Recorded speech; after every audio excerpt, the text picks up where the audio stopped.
कार्तिक महात्म्य का चौथा अध्याय प्रारंभ। नारद जी बोले, ऐसा कहकर विष्णु भगवान मछली रूप धारण कर कश्यप की अंजलि में प्राप्त हुए। उस मछली पर दया करके मुनि ने उसको कमंडल में डाल लिया। जब वह उसमें से न समाई तब कुएं में डाला, कुएं से तालाब में और तालाब से समुद्र में डाली गई। तब मत्स्य रूपधारी भगवान शंखासुर को मारते हुए और अपने हाथ में दबाकर चद्री वन को गए और वहां सब ऋषियों को बुलाकर भगवान बोले कि जल के भीतर वेद निमग्न हो गए हैं, तब तुम उन्हें ढूंढो और शीघ्रता पूर्वक जल में से निकाल कर रहस्य समेत ले आओ। तब तक मैं सब देवताओं समेत प्रयाग में निवास करूंगा। नारद जी बोले, तब तपोबली उन मुनियों ने बीज और यज्ञ मंत्रों सहित वेदों का उद्धार किया। उन ऋषियों में से जिसने जो निकाला वह भाग उसी ऋषि के नाम से प्रसिद्ध हुआ। पीछे सब मुनि मिलकर प्रयागराज को गए और प्राप्त हुए वेद ब्रह्मा सहित विष्णु भगवान को अर्पण किए। संपूर्ण वेदों को पाकर ब्रह्मा जी ने प्रसन्न हो देव और ऋषियों सहित अश्वमेध यज्ञ किया। यज्ञ के अंत में देवता गंधर्व पन्नाग गुह्यक पृथ्वी पर दंडवत कर प्रार्थना करने लगे।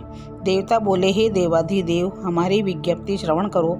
यह हमारी प्रसन्नता का स्थान है, इसे तुम वरदान दो।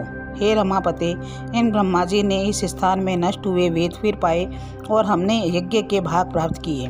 इसलिए आपके प्रसाद से यह स्थान पृथ्वी में सबसे अत्यंत श्रेष्ठ हो और पुण्य देने वाला हो, और यह महीना भी ब्रह्म हत्या आदि को दूर कर अक्षय फल देने वाला हो।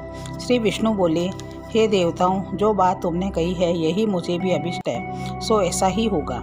यह ब्रह्म क्षेम नाम से सबको सुलभ होगा। सूर्यवंशी राजा भगीरथ यहाँ गंगा जी को लाएंगे और इस जगह पर सूर्य के पुत्री यमुना जी का संगम होगा। जो पुरुष अपने पितृश्वरों को यहाँ श्राद्ध करेंगे उनके पितृगण मेरे स्वरूप को धारण करेंगे।